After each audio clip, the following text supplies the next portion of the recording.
do Senhor, povo de Deus, você está no Minuto EBD, 1 minuto de estudo com você. Eu me chamo Rayane Santana e hoje iremos estudar a lição de número 3, que tem por título O Dinheiro e Seus Perigos. Texto do dia. E o jovem, ouvindo esta palavra, retirou-se triste, porque possuía muitas propriedades. Aqui é uma passagem conhecida da igreja, na qual Jesus está conversando com um rapaz, e esse rapaz havia perguntado para Jesus. Sabe o que ele havia perguntado para Jesus? Não irei dar spoiler, veremos isso à frente no texto bíblico, ok? Mas antes de irmos para o texto bíblico, síntese. O dinheiro é útil e necessário, todavia o apego a ele pode impedir a entrada no reino de Deus. O dinheiro é útil e necessário. Sim, isso é algo que nós temos que concordar. O dinheiro é muito útil, muito necessário. Mas algo desnecessário é o apego a esse algo necessário. Ou seja, o dinheiro é útil, o dinheiro é necessário, mas o apego ao dinheiro é algo desnecessário. Porém, há pessoas que ainda se apegam ao dinheiro. E por consequência de se apegarem ao dinheiro, elas podem ser impedidas de entrar no reino de Deus. Mais à frente na lição iremos ver isso. Lembrando que não são palavras minhas, mas o próprio Jesus falou isso. E na lição de hoje, uma das coisas que nós iremos fazer é entender o porquê o Jesus falou isso. O texto bíblico. O nosso texto bíblico está em Mateus capítulo 19, do versículo 16 ao versículo 24. Segue a leitura.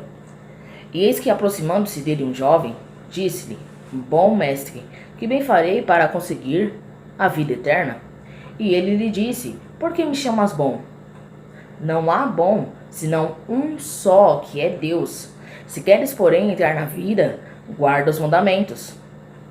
Disse-lhe ele: Quais? E Jesus disse: Não matarás, não cometerás adultério, não furtarás, não dirás falso testemunho, honra teu pai e a tua mãe, e amarás o teu próximo como a ti mesmo. Disse-lhe o jovem: Tudo isso tenho guardado desde a minha mocidade. Que me falta ainda? E o jovem, ouvindo esta palavra, retirou-se triste, porque possuía muitas propriedades. Disse então Jesus aos seus discípulos: Em verdade vos digo que é difícil entrar um rico no reino dos céus. E outra vez vos digo que é mais fácil passar um camelo pelo fundo de uma agulha do que entrar um rico no reino de Deus. Então, como eu já havia comentado antes, não são palavras minhas, mas o próprio Jesus falou que é difícil entrar um rico no reino de Deus. Por que é difícil entrar um rico no reino de Deus? Nós fomos examinar com base tudo aquilo que nós aprendemos nas duas lições anteriores. Um dos fatos que torna impossível um rico de entrar no reino de Deus é que nós, cristãos, servimos a Deus e queremos entrar no reino de quem nós servimos, no reino de Deus. Agora, há pessoas que elas se apegam tanto a algo, e um desses algo é o dinheiro. Há pessoas que se apegam a carro, a casa, a coisas materiais. Tem pessoas que se apegam a dinheiro. Tem pessoas que se apegam em tudo que você imaginar. O ser humano é um ser épico. Ele se apega demais a algumas coisas. São necessárias, sim, mas o apego a elas faz mal. E uma dessas coisas é o dinheiro. Então, se eu tenho dinheiro, viver equilibradamente, há algum problema nisso? Não há nenhum problema nisso. O problema é quando você quer alcançar muito. Na aula passada nós falamos sobre nem pobreza nem riqueza, mas o necessário. O cristão, ele pode ter uma vida sim abençoada financeiramente, mas o perigo é quando ele tem falando do dinheiro, esse dinheiro em excesso. Ele tem riquezas e ele não quer saber de nada. Ele tem riquezas e só pensa em ganhar riquezas, quer mais riquezas. O perigo está aí, porque a pessoa já tem, ela só pensa em ter mais E aí ela não pensa mais no próximo, em quem tá do lado dela, ela só pensa nela, ela já tem, mas ela quer mais, mais, mais. E a cabeça dela fica voltada pra isso. Quando ela menos imagina, o Deus dela é o dinheiro. Então, um dos motivos pelos quais a pessoa que é rica não pode, não que não pode, mas a pessoa que é rica é difícil entrar no reino dos céus, é por quê? Porque ela já tem um Deus. O Deus dela é o dinheiro. Ela serve ao dinheiro. Toda a vida dela é em função daquilo. Ela já tem muito, mas ela quer mais. Todo dia trabalha incansavelmente para ter mais, mais, mais. E faz o que com aquele dinheiro todo acumulado? Mas só quer ter mais. Aí ela passa a viver em função do dinheiro. Então, esse é um dos motivos pelo qual um rico é difícil entrar no reino de Deus. Pois ele já escolheu quem é o Deus da sua vida. Ele não tem tempo para servir a mais ninguém, além do dinheiro. Porque a vida toda dele é voltada para o dinheiro. E se quem serve a Deus quer entrar no reino de Deus, quem serve ao dinheiro já tá no reino do dinheiro. Já tá no reino da riqueza. E na lição passada, Jesus falou também que não pode se servir a dois senhores. Você deve escolher a quem você deve servir. Buscar ter uma vida bem financeira, equilibrada, ou uma vida financeira próspera, não é pecado. O pecado, quando falamos, é o exagero. É quando você tem muito e trabalha para ter mais, e mais, e mais, e mais. Para que tanto dinheiro? Há pessoas, inclusive, que começam servindo a Deus, vai conquistando as coisas aos poucos e, de repente, para de servir a Deus e começa a servir ao dinheiro, viver em função do dinheiro. E aí, se o próprio Jesus falou da boca dele, se você deve escolher a que Senhor você serve, se você escolheu servir ao dinheiro, pede para ir para o reino do dinheiro. Você quer entrar no céu? Então, se você quer entrar no céu, larga o Deus dinheiro. Volte-se para Deus. O eu sou. Volte para Ele. Volte-se para Ele. E olha que interessante. No versículo 24 vai falar assim: e outra vez vos digo que é mais fácil passar um camelo pelo fundo de uma agulha do que entrar um rico no reino de Deus. Acompanhe essa foto aqui do lado. Isso aqui é uma agulha. O que é este fundo de agulha que o Jesus se referiu na época? Havia o local onde ficavam os animais ficavam nesse quadrado, era um cômodo. E aqui havia uma passagem. Essa passagem era assim. E era estreita demais para um animal passar, para um camelo passar, devido ao porte do camelo. Mas era uma passagem estreita. E quando falamos fundo de uma agulha, a agulha é esta passagem que estou falando. Então aqui era o local onde ficavam os animais e aqui tinha a agulha. Era um local muito estreito para que um camelo pudesse passar. Agora, para vocês analisarem o quão difícil é um rico entrar no reino de Deus, é quando o próprio Jesus fala que é mais fácil um camelo passar pelo fundo de uma agulha. Um camelo, um animal daquele porte todo, passar por um espacinho assim, na época, que geralmente ficava em estábulos, em local para animais, chamado agulha. Ou seja, realmente é difícil. Introdução. Na lição deste domingo abordaremos o ensino de Jesus a respeito da correta atitude para com o dinheiro.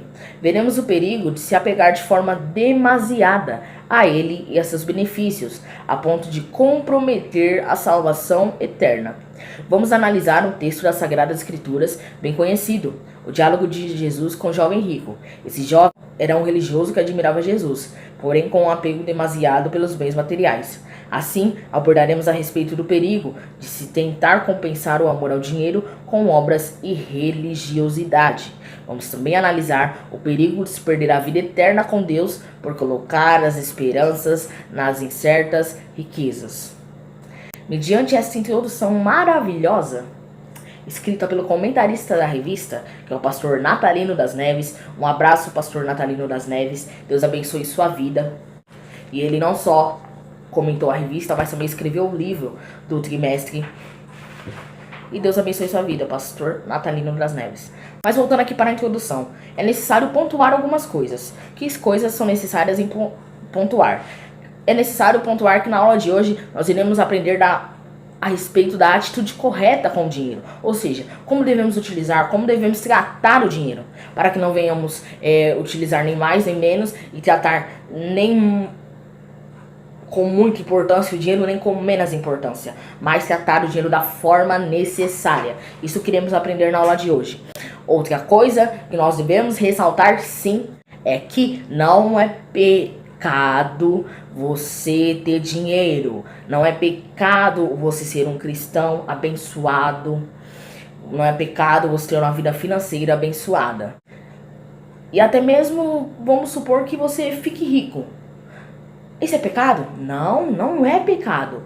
O pecado é quando você se apega de forma demasiadamente. Ou seja, você se apegou demais àquilo. Você só pensa naquilo, viver para aquilo. Junta e vai morrer juntando. Não, você apegou demais. Então não é pecado ser um cristão abençoado financeiramente, ser um cristão próspero, até mesmo um cristão rico. Qual é o problema? O problema é quando você se apega demais a isso, a ponto de fazer o quê? A ponto de colocar em risco a sua salvação. Porque também é perigoso se apegar demais ao dinheiro. Aqui no finalzinho dessa introdução falou o quê? Que vamos analisar o perigo de se perder a vida eterna com Deus, por colocar as esperanças nas incertezas das riquezas. São duas coisas que nós temos que pontuar. Por quê? Quem tem muito, aqui estamos falando de pessoas ricas, quem tem muito, a tendência dessa pessoa, ela coloca a esperança no dinheiro, ela acha que tem dinheiro, então tudo tá no controle dela. Ah, eu tenho dinheiro, se eu quiser viajar eu posso, se eu quiser comprar tal coisa eu posso. A única coisa que esse povo não pode é quando fica doente. Que aí não há dinheiro que pague um tratamento, não há dinheiro que pague. Pode até pagar os remédios, mas não vai trazer a cura para aquela pessoa. Pois quem traz a cura é Deus. E a pessoa, quando está apegada demasiadamente ao dinheiro, ela não quer saber de Deus. Por mais que Deus tenha a cura, ela não quer saber de Deus. E quando a pessoa se apega demasiadamente, pelo fato dela ter dinheiro, ela coloca suas esperanças no dinheiro. Ela acha que o dinheiro resolve tudo, que o dinheiro compra tudo. E não é bem assim que as coisas funcionam. Outro fato que nós temos também que pontuar é colocar as esperanças nas incertas riquezas. Por mais que você tenha muito dinheiro, por mais que você tenha riqueza, não coloque as suas esperanças no seu dinheiro. Pois como eu bem falei, você pode ser rico, você pode ter muito dinheiro, mas se a enfermidade bater a sua porta, você pode pagar tratamento lá nos Estados Unidos, nos países mais tops que existem, com cientistas mais renomados, pagar o remédio mais caro, mas você não vai ser curado dessa enfermidade. Pois quem pode te curar, que é Deus, você não dá nem espaço para ele na sua vida. O seu Deus é o dinheiro. E você colocar esperança, pelo fato de você ter dinheiro, você coloca esperança no seu dinheiro. Tá, mas e aí? Você tem dinheiro hoje, tá bem de saúde, a enfermidade bate a sua porta. E aí? A sua esperança tá no dinheiro. Aí você vai lá, paga o tratamento mais caro, o remédio mais caro e descobre que, embora você tratou, embora você se medicou, você não foi curado. Você só controlou a doença, estabilizou a doença. E uma hora ou outra você vai morrer. E o seu dinheiro não pode te salvar. Muito menos comprar a sua passagem de ida para o céu. Olha o quão grave é colocar a esperança nas riquezas. O seu dinheiro não pode te salvar. E o que é mais triste não é essa parte do dinheiro não poder te curar. O que é mais triste é saber que esse dinheiro todo que você teve, que você investiu tempo adquirindo, não pode comprar o seu destino eterno. não pode comprar a sua passagem para o céu. Essa é a parte mais triste. E vejam como é profundo isso, porque as pessoas que se apegam demasiadamente ao dinheiro a ponto de servi-lo, fazer o dinheiro um Deus na sua vida, elas colocam as esperanças no dinheiro. E um dia ela descobre que o dinheiro não pode trazer essa esperança que ela tanto buscava. E de outro lado nós temos as pessoas que escolhem servir a Deus, que trabalham ali pelo pão de cada dia, procuram ter uma vida abençoada, bem-sucedida financeiramente. Sim, mas o segredo é não se apegar ao dinheiro. E o que diferencia muito uma pessoa que tem como Deus o dinheiro? Ela já está apegada demasiadamente ao dinheiro.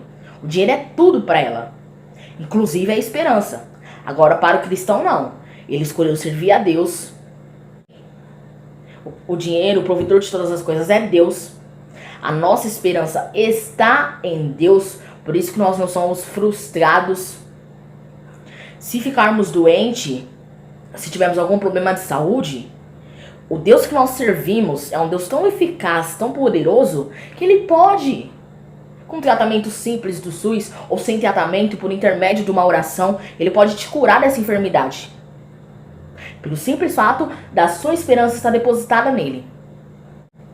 E aí fica a sua escolha. Quem você escolhe servir? Servir a Deus ou servir ao dinheiro? Quando eu falo dinheiro, servir ao dinheiro, às riquezas.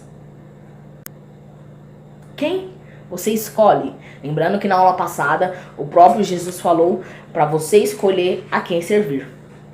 Não pode servir a dois deuses. Ok? Mas algo que é necessário destacar aqui também concernente à esperança é que a pessoa que tem apego demasiado ao dinheiro, ela se apega demais ao dinheiro, ela tem a sua esperança nas coisas dessa terra. Ela acha que ela tem dinheiro, ela vai poder comprar tudo aquilo que ela quiser, ela só pensa no dia de hoje, no agora, no conseguir mais dinheiro, no gastar, só pensa nessa vida, aqui e no material. É difícil você ver uma pessoa rica pensando em outras coisas, a não ser trabalhar mais para ter mais dinheiro. E a diferença da pessoa apegada às riquezas, que as riquezas são temporárias, fica nessa terra. A diferença da pessoa apegada às riquezas para a pessoa que serve a Deus, que não se apega às riquezas, é que quem serve a Deus não pode até pensar em ter a sua casinha aqui na terra, ter o seu carro aqui na terra. Pode pensar sim, não é pecado. O perigo é só pensar em guardar tesouro aqui. Só ter casa aqui, só ter carro aqui. E lá no céu, eu tô guardando o quê? A diferença da pessoa que só pensa em riqueza, ela só pensa no agora, no hoje, nesse mundo. Ela acha que não existe eternidade, que não existe céu, não existe inferno. E se ela sabe que existe, ela não tá nem preocupada. Porque ela tem dinheiro aqui, é o agora, é o materialismo, é compra, consome, eu tenho dinheiro, eu pago, eu posso. Enquanto nós que servimos a Deus, não temos dinheiro, mas servimos ao dono do ouro e da prata. Procuramos ter um tesouro aqui na terra, um carro, uma casa, alguns bens materiais. Mas nós não damos tanta atenção a isso. Somos gratos, mas não nos apegamos tanto a isso. Por quê? Porque um dia isso tudo vai ficar. Quando Jesus voltar, Ele vai nos levar e é necessário que quando nós formos arrebatados, embora tivemos uma vida abençoada aqui na terra, um carro, uma casa, um emprego bom, um bom estudo, isso tudo é maravilhoso? É, mas a nossa preocupação principal não é correr atrás das coisas aqui. É correr atrás das coisas aqui e pensar lá também. Porque não adianta nada. Se a gente sabe que aqui é momentâneo, isso aqui é passageiro. Quando Jesus voltar, a gente vai subir, vai deixar isso tudo aí pro povo que tá no mundo. A pergunta é o que nós estamos guardando lá em cima. E aí, o cristão deve ter essa preocupação. Quer ser abençoado aqui na terra, ter seu carro, sua casa? Pode ser, não é problema. O problema é você só pensar no aqui e no agora. achar que não existe vida eterna e não existe céu. Então você não guarda tesouro lá. Mas o cristão, ele é diferente. Ele pensa em ser abençoado aqui, pensa em ser abençoado no céu, guarda tesouro na terra, guarda tesouro no céu. E o principal, guarda tesouro, mas não se apega ao tesouro. Mas quando você se apega ao tesouro, há um risco sério de você nem sequer entrar no céu. E a prioridade do cristão não é guardar tesouros, é ir para o céu. Agora sim, tópico de número 1. O perigo de tentar compensar o amor ao dinheiro com boas obras e religiosidade. Subtópico de número 1. O jovem rico vai até Jesus, mas sem disposição de renunciar às riquezas. É só mais um motivo pelo qual é difícil um rico entrar no reino de Deus. O próprio nome do subtópico já fala. O jovem rico que foi até Jesus, ele conhecia Jesus, ele queria estar perto de Jesus, mas ele não tinha disposição para renunciar às riquezas. E aí você pega uma pessoa que nesse jovem rico, que tem tudo. A intenção dela é até ótima. Ela quer se aproximar de Deus, ela quer estar perto de Deus, ela quer entrar no reino de Deus. Mas ela tem muitas riquezas. E algo que é bem evidente, ou para você que não sabia disso, a partir de agora vai saber. Existe algo chamado renúncia. E a pessoa que quer servir a Deus e entrar no reino de Deus, ela tem que renunciar. Ela tem que renunciar. Então, a pessoa que tem riquezas aqui na terra, por mais que a intenção dela seja boa em servir a Jesus, em buscar o reino de Deus, mas é necessário para que ela entre no reino, para que ela sirva verdadeiramente a Deus, é necessário ela renunciar. E uma das coisas que essa pessoa rica, cheia de bens, vai ter que renunciar é a sua riqueza. Imagina uma pessoa que tem muitos bens, muitas riquezas. A intenção dela, ela quer chegar até Jesus, quem está no reino de Deus. E aí, o próprio Jesus fala para ela: mas é o seguinte, para entrar no reino de Deus, para servir a Deus verdadeiramente, você tem que renunciar. E eu sinto lhe informar, mas o que você tem que renunciar são as suas riquezas. Imagina a reação daquela pessoa. Não é fácil. Você tem muito, conquistou muito e tem que renunciar a tudo isso para poder entrar no reino de Deus. Com certeza para esse jovem rico não foi fácil ouvir tudo isso. Mas algo que ainda é importante destacar é que o evangelho é feito de renúncia. Quem escolhe servir a Deus tem que renunciar. Renunciar o quê? Renunciar às coisas passageiras dessa terra, renunciar às coisas desse mundo, renunciar o seu eu, a sua vontade, o que você quer, você tem que renunciar. Uma pessoa que deixou um exemplo muito bom para nós foi o próprio Jesus Cristo. Para cumprir o plano, para salvar a humanidade, ele renunciou. Ele era filho de Deus, Deus é o Todo-Poderoso, tem um reino magnífico lá no céu, todo rico. Ele precisava vir aqui se colocar em forma de homem, morrer na cruz pelos nossos pecados, ele precisava disso? Ele precisava ter nascido numa manjedoura, num local humilde? Ou ele poderia nascer em uma família, como é que nós podemos dizer, renomada da época?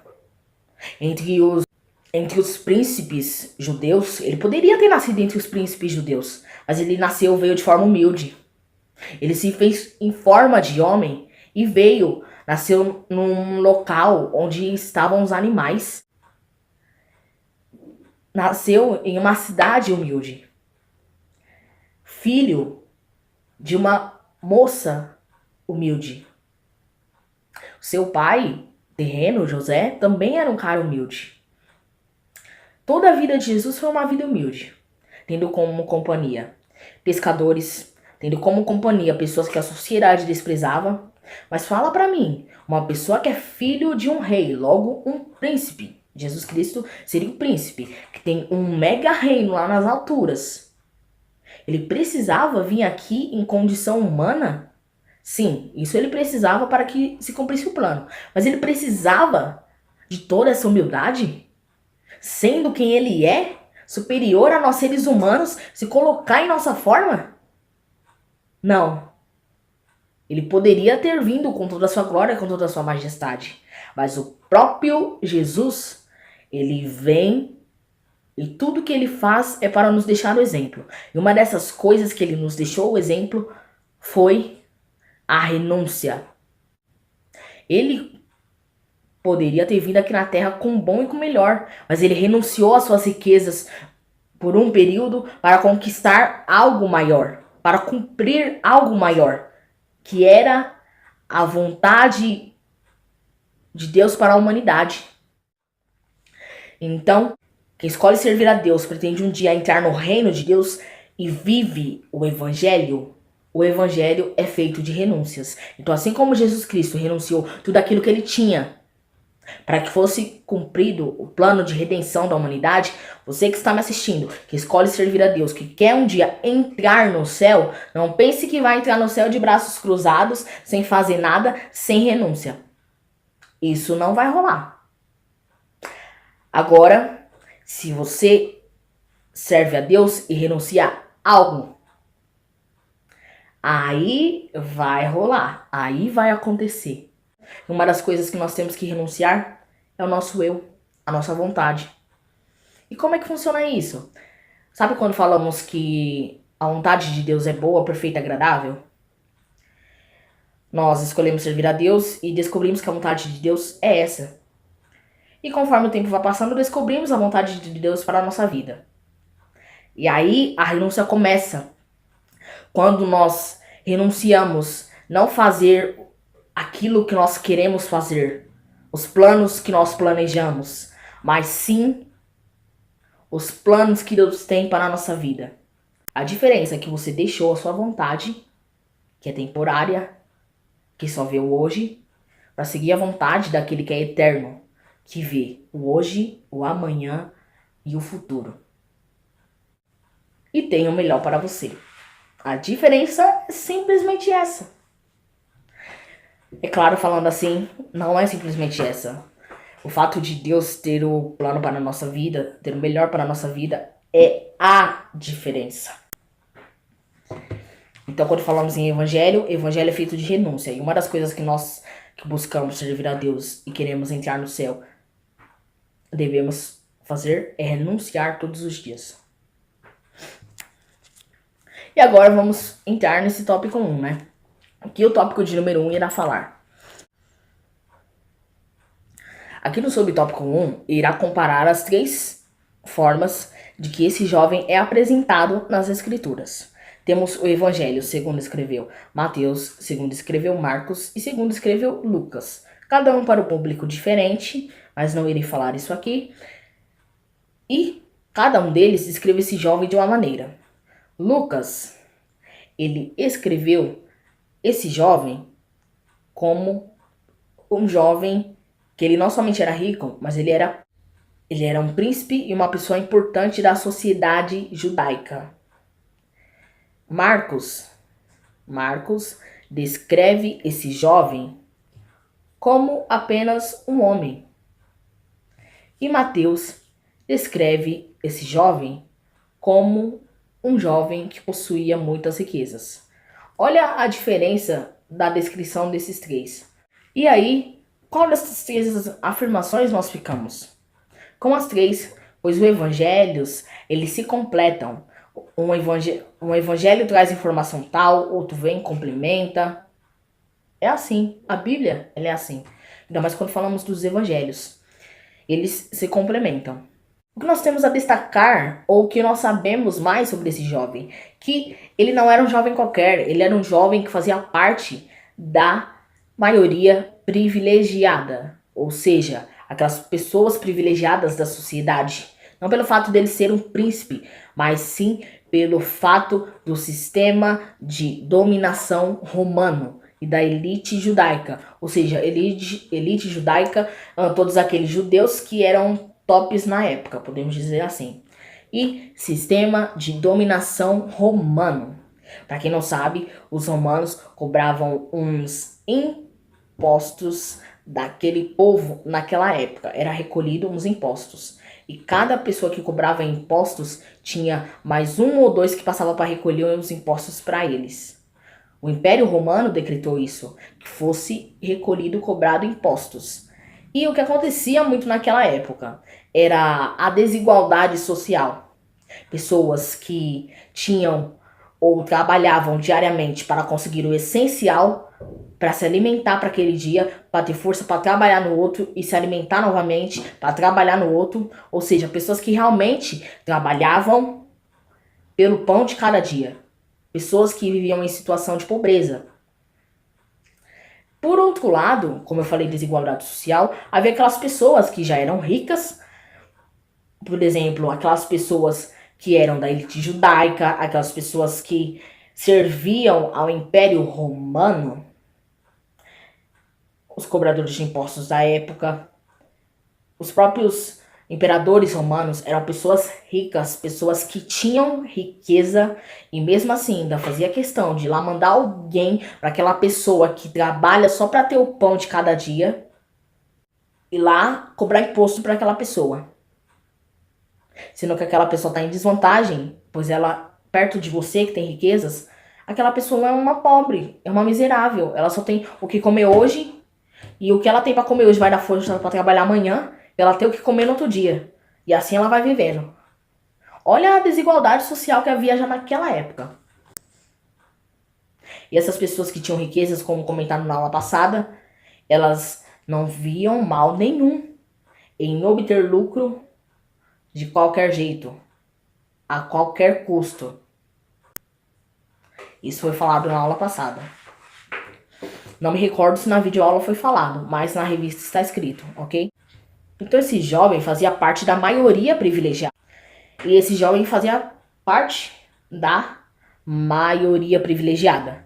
E quando Jesus vem e realizou várias críticas. Uma dessas críticas foi a esse grupo, um grupo duramente criticado por Jesus em seus discursos, foi a maioria privilegiada da sociedade, que queria mais e ainda queria arrancar dos pobres que mal tinham o que comer. Jesus critica eles em seus discursos. E aí, vai falar assim no subtópico de número 1, que independente da sua posição, o jovem vai até Jesus e pergunta o que é necessário para herdar a vida eterna. Algo que nós temos a destacar é o respeito do jovem pelo que ele viu e ouviu a respeito do mestre. Ele sabia o caminho correto para se alcançar a vida eterna. Tanto é que Jesus fala para ele quais são os mandamentos e ele fala que já cumpre. Ou seja, ele sabe qual é o caminho. Mas algo que a revista vai deixar bem claro e vai destacar é o que? No entanto, o reconhecimento e o interesse pela salvação não são suficientes. Ou seja, você ouvir quem é Jesus, você ouvir que Jesus faz isso, faz aquilo. Você tem interesse pela salvação. Você reconhece que só existe um Deus. Você tem interesse de entrar no reino de Deus, desse Deus que é o único, verdadeiro. Você tem interesse, mas só isso não é o suficiente.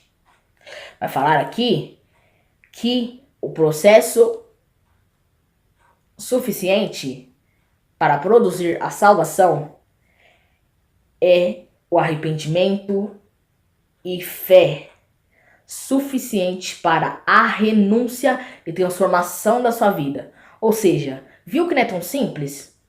Você sabe quem é Deus, você já ouviu falar sobre Deus, Ele é o único Deus verdadeiro, é o único Deus vivo, a qual a gente ora e Ele responde. Você sabe disso, você reconhece que existe um Deus sobre esse universo. Maravilha! Você também tem interesse em descobrir quem é esse Deus, mas só fica no interesse. Você tem interesse de entrar no reino de Deus. Maravilha! Mas só isso não é o suficiente. É necessário que você reconheça, sim, que você tem interesse, sim, isso é necessário. Mas para gerar algo chamado salvação, você tem que reconhecer que só existe um Deus, sim. Você tem que ter interesse por buscar quem é esse Deus, sim. Interesse por saber mais dele, interesse por entrar no reino dele, tem que ter interesse, sim. Mas você tem que se arrepender. Você tem que ter fé, e essa fé ela deve ser suficiente para que haja a renúncia em sua vida. Ou seja, você sabe que existe um Deus Todo-Poderoso, sabe que ele tem um reino, você quer entrar nesse reino, você tem interesse, você já se arrependeu pelas suas atitudes enquanto você estava nesse mundão, mas aí você deve ter fé. Fé para o quê? Fé para crer que esse Deus é poderoso para, quando você se arrependeu, ele perdoar os seus pecados, escrever o seu nome no livro da vida e, a partir daí, entre a renúncia. Porque aí você tem fé de que esse Deus vai transformar a sua vida. Então, você faz a sua parte, renunciando àquilo que vai te atrapalhar de chegar perto dele, e ele faz a sua parte, fazendo com que você o quê? Transforme de vida, fazendo com que haja transformação de vida. Antes você era fulano tal, um exemplo, você matava as pessoas pelo mundão aí afora, não tinha compaixão do ser humano. Hoje, você é, ou melhor, você foi transformado, você é uma nova criatura. Antes aquele que matava, hoje agora pensa em poupar a vida. Hoje pensa em não apavorar as pessoas, exterminar as pessoas, mas pensa em resgatar as pessoas, em acolher essas pessoas. Olha a transformação de vida que teve. Mas para isso tudo é necessário. Mas para a salvação é necessário todo esse processo que nós descrevemos aqui. Subtópico de número 2. O jovem acreditava conseguir a vida eterna por méritos próprios. No subtópico de número 2, vai falar que a pergunta que esse jovem faz para Jesus: como faço para conseguir herdar a vida eterna? Essa foi a pergunta do jovem. E essa pergunta ela demonstra que esse jovem vivia de acordo com a crença dominante da época. E qual é a crença dominante da época que estamos falando aqui? A bendita teologia da prosperidade. Isso mesmo. Por que teologia da prosperidade? Naquela época, essas pessoas, a maioria da sociedade, eles faziam com que as pessoas acreditassem que a riqueza era sinônimo de justiça e comunhão com Deus. Ou seja, para elas, a justiça se dava por meio de obras e se resumia em ritual e esmolas. Ou seja, se eles fossem ricos, era sinal que eles tinham comunhão com Deus, era sinal de que eles eram justos. Sabe o que eles faziam? Eles davam esmolas, as obras deles se resumiam em rituais de esmola aos pobres. Para que o quê? Para que isso fizesse com que eles fossem justos. E aí, o jovem pergunta. E aí vem a pergunta, o tópico está falando assim. O jovem pergunta: bom mestre, o que farei para conseguir a vida eterna? E aí, em primeiro lugar, o que nós temos a destacar desse versículo é o modo que ele se dirige a Jesus. Ele chega falando: bom mestre. Isso é considerado uma forma de elogio e reconhecimento de quem fazia boas obras. Então, se você naquela época fazia boas obras, você era chamado de bom. Então, o bom samaritano, por que o bom samaritano? Porque o bom samaritano, ele fez uma obra, ele fez algo bom. Então, por isso que esse jovem chega se referindo a Jesus como bom mestre. Ou seja, ele via no mestre uma pessoa que fazia obras. Ou melhor, boas obras. E aí, na sequência, ele questiona o que pode fazer para herdar a vida eterna. E quando ele fala o que eu posso fazer para herdar a vida eterna, ele está basicamente perguntando assim: que tipo de ritual ou caridade eu devo fazer para que eu possa garantir uma vida eterna com Deus? Ou seja, ele achava que para herdar a salvação, ele deveria merecer herdar a salvação. Então ele tinha riquezas, essas riquezas, com esse dinheiro, ele dava esmolas, ele fazia boas obras. E aí, pelo fato dele fazer essas boas obras, ele já fazia esmolas, ele pergunta: nossa, mas ainda tá faltando alguma coisa para que eu possa garantir que eu vou entrar no reino de Deus. Então eu vou perguntar para Jesus: Jesus, que tipo de esmola ainda falta eu dar para que eu possa entrar no reino de Deus? Eu dou esmola tal e tal. Que esmola tá faltando para que eu possa entrar no reino de Deus? Ou seja, eles acreditavam que a salvação era por merecimento. Você ia lá, tinha dinheiro, fazia as obras e você seria salvo. Não, não é assim que funciona não. E aí, nesse mesmo subtópico de número 2, vai falar que essa doutrina foi combatida pelo apóstolo Paulo, por meio da doutrina da justificação da fé. Está em Romanos capítulo 4. E aí, lá em Romanos capítulo 4, que vai falar sobre a doutrina da justificação pela fé. Ou seja, só há salvação por intermédio da fé. Você é salvo quando você ouve a palavra, você crê naquilo que você só ouve, você não está vendo. E aí, depois que você já alcançou a salvação, ou seja, você ouviu falar de Deus, você creu em Deus, porque você ouviu, aí você creu, você teve fé, você aceita Jesus. E outra coisa que a Bíblia vai falar, que a fé sem obras, ela é morta. Depois que você aceita Jesus, você é uma nova criatura, você é representante de Deus. Então, a fé sem as obras são mortas. O que quer dizer isso? Você teve fé, você creu, você aceitou a Jesus e quando você aceitar Jesus, muda a mudança de vida. E pela mudança de vida que há, vem as obras. Então, a fé sem as obras, ela é morta. Mas aqui, naquela época, eles acreditavam que a salvação era por merecimento. Então, você fazia as obras, você seria salvo. E uma pessoa lá passando fome, deu 1 quilo de arroz para ela, você já estava salvo. Eles acreditavam que a fé era através das obras. Eles acreditavam na meritocracia. Ah, eu fiz, eu mereço herdar a salvação. Quando na verdade, nós não merecemos a salvação. A salvação, ela vem por meio da graça. E a graça é o favor imerecido de Deus para com nós, seres humanos. Lembrando que uma vez, nós, seres humanos, como a Bíblia vai relatar, antes éramos pecadores, inimigos de Deus. Mas a graça nos alcançou. E hoje não somos mais inimigos de Deus, mas somos filhos. Por quê? Por intermédio da graça. Não merecíamos, mas graça essa que não merecíamos nos alcançou. E hoje nós temos salvação. A salvação vem por intermédio da graça. E a graça é favor não merecido, ou favor imerecido, ou seja, você não merece. E aí naquela época eles pregavam o contrário. Eles acreditavam que fazendo obras você era salvo. Não. Não é assim que as coisas funcionam. A salvação vem por intermédio da fé. Se você acompanhar a leitura lá em Romanos capítulo 4, vai falar sobre a doutrina da justificação pela fé. Vai falar que Abraão, ele creu e aquilo foi imputado para a justiça. E vai falar mais coisas. Se você tiver um tempo, dê uma lida lá em Romanos capítulo de número 4, ok? Vamos agora para o subtópico de número 3. O amor ao dinheiro não pode ser compensado pela religiosidade. Aqui no subtópico de número 3, vai abordar a parte em que o jovem fica feliz quando ele ouve Jesus falar sobre os mandamentos, porque ele já cumpriu os mandamentos. Ele fica feliz, porém pergunta: Jesus, mas quais são os mandamentos? E o que ele quis dizer com essa pergunta? Ele pensou praticamente assim: eu já cumpri os mandamentos, vou ficar quietinho na minha, mas vou perguntar para Jesus quais são.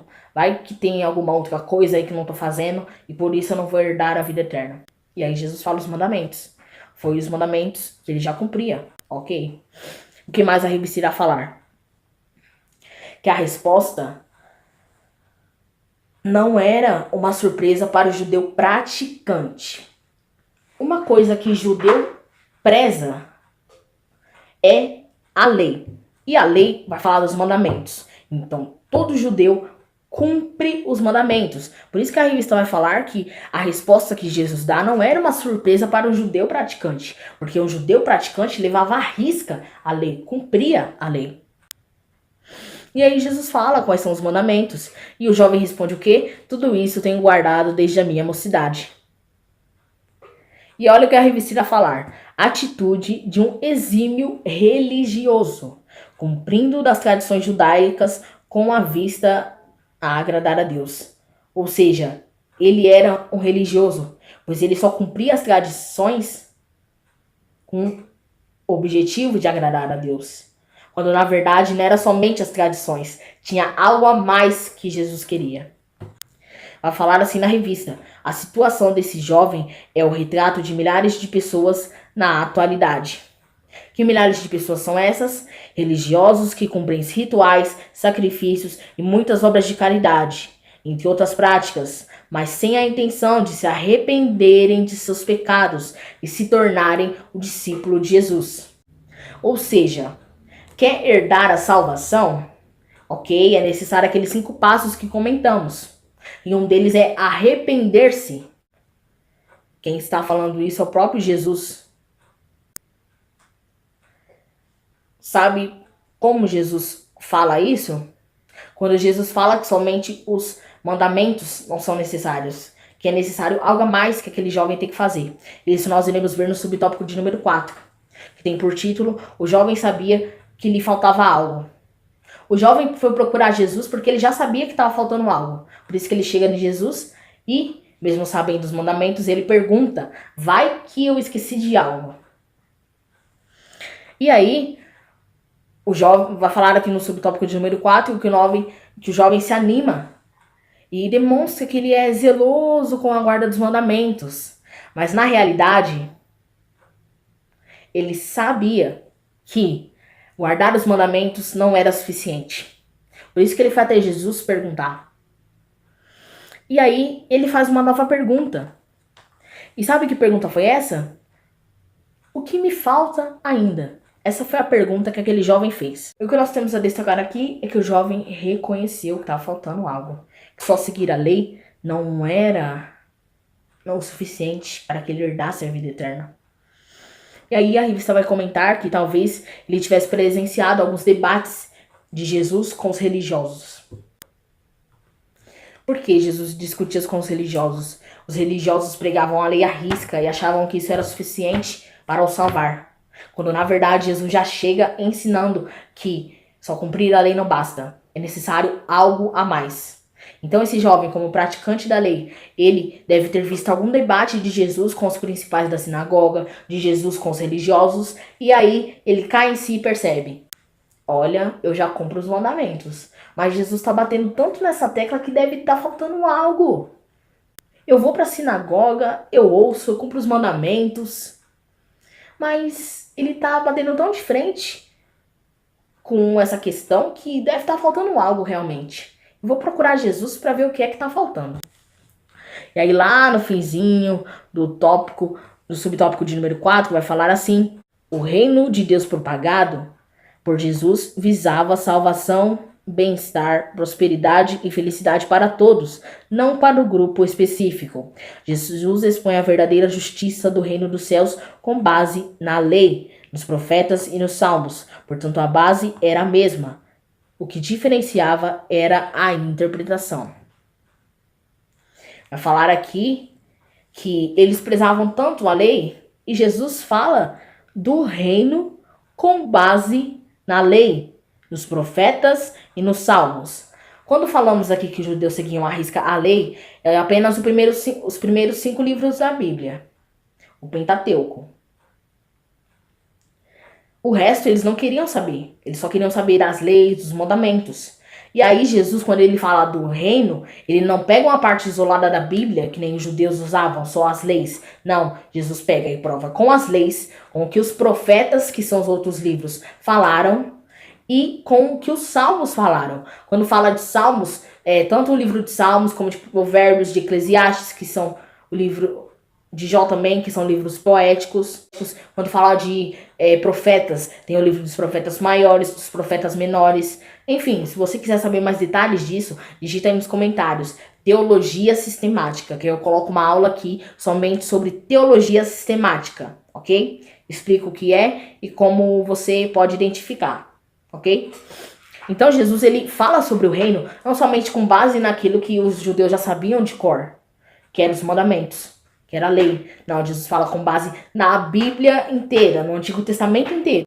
E vai falar aqui também o que diferenciava a lei e o modo que esse povo falava, pro modo que Jesus falava, mostrando não somente a lei, mas o que os profetas falaram, o que os livros poéticos falavam, era a interpretação. Aquele povo interpretava e levava tudo aquilo da lei literalmente. Literalmente.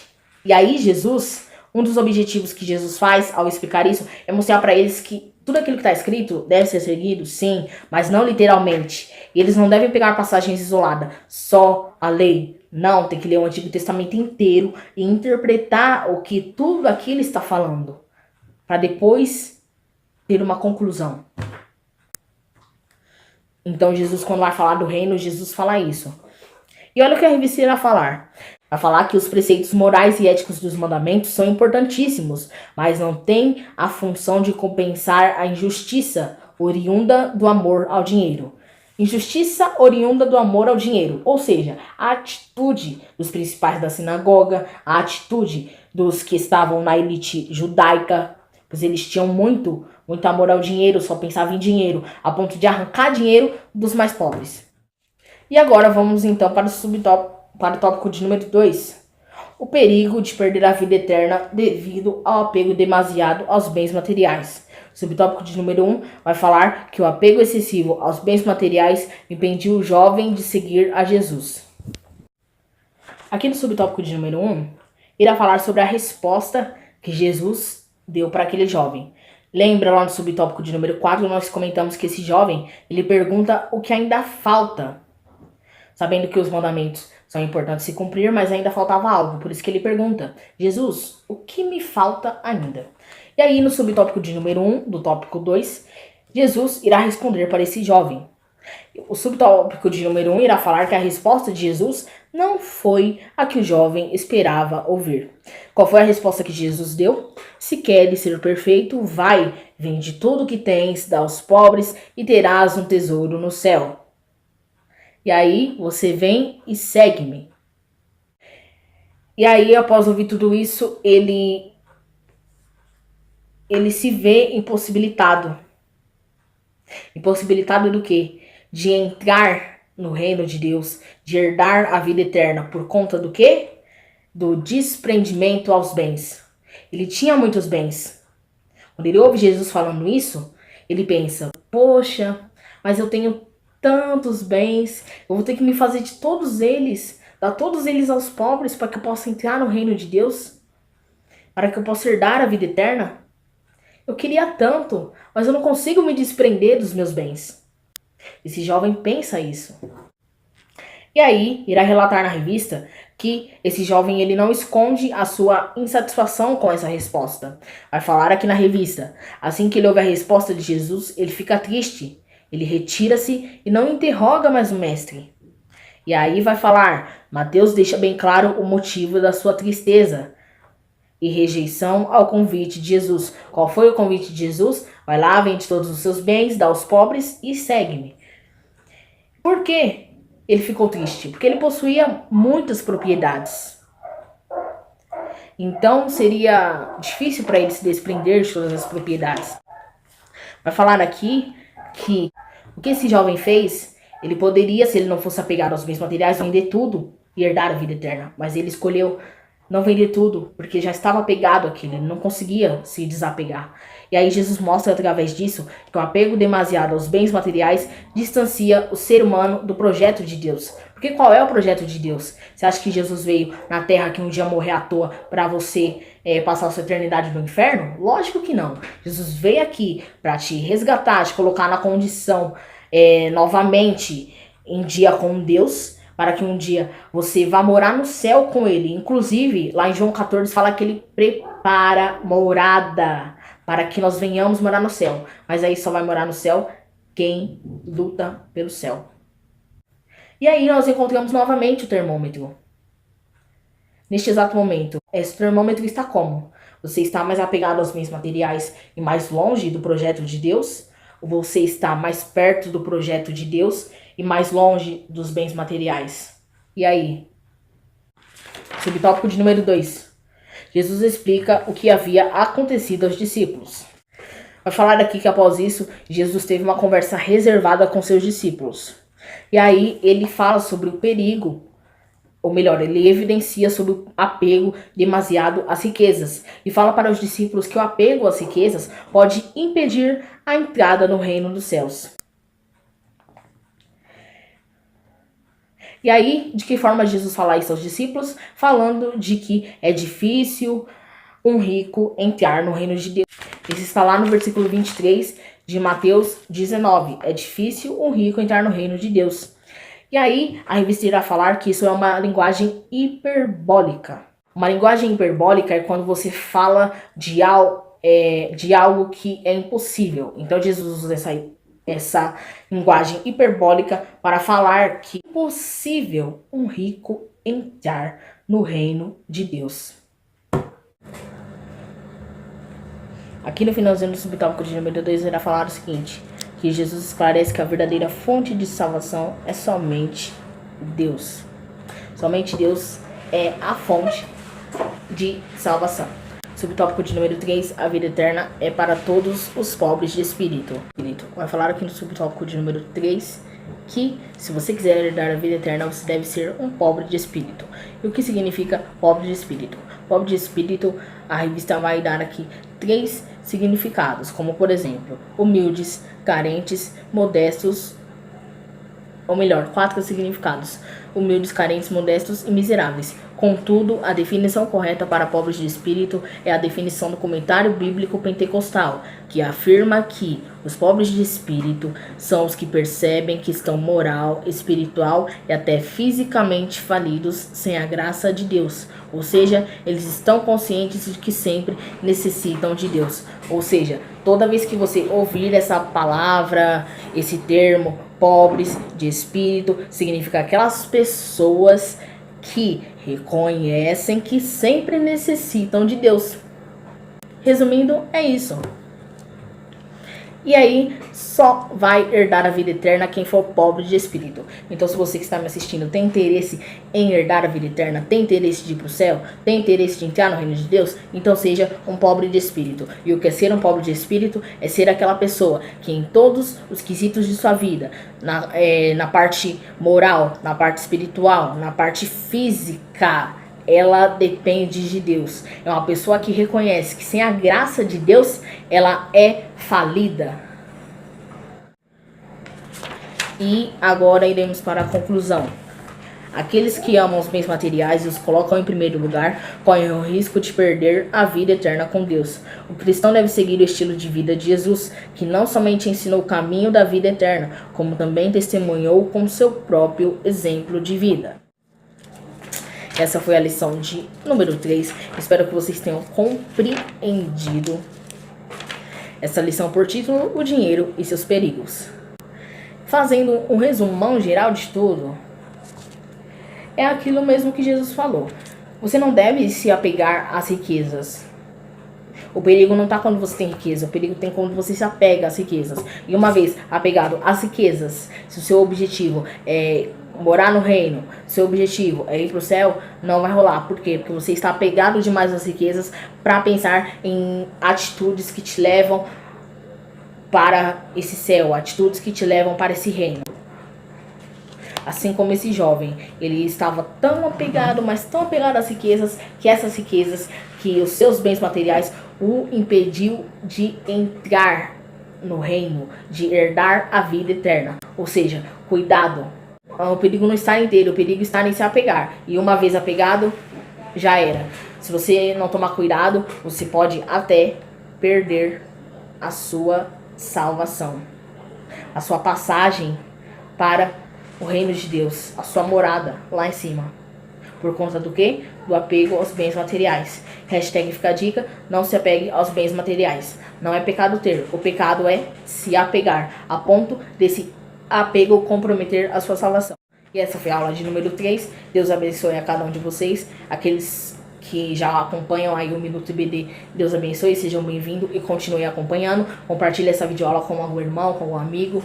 e Deus abençoe a sua vida. Não esquece de deixar o like e até a próxima videoaula, que é a lição de número 4. Deus abençoe. Até a próxima.